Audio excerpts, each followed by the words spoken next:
Hello guys, hello friends. আমি চলে এসেছি রাঁচি ঝাড়খণ্ডে হুড্রু জলপ্রপাত দেখতে। আমি এখন জলপ্রপাত দেখবার জন্য সিঁড়ি টপকে নিচে যাচ্ছি। এই যে নিচে যাওয়ার 745টা সিঁড়ি রয়েছে।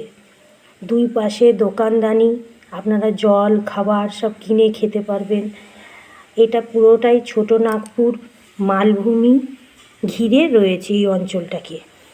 আর এই যে সিঁড়ি নামতে বয়স্কদের খুবই কষ্ট হয়, বাচ্চাদেরও, আর মধ্যবয়স্কদেরও কষ্ট হচ্ছে।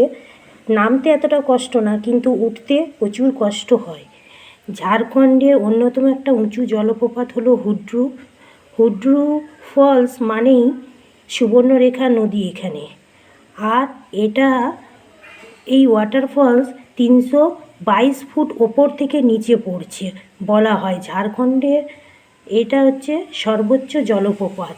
এখানে 10 টাকায় টিকিট করে ঢুকতে হয়েছে, আর 745টা সিঁড়ি নিচে নামতে হয়, আবার 745টা সিঁড়ি চড়ে উপরে উঠতে হবে। খাওয়া দাওয়ার দোকান দুপাশেই রয়েছে।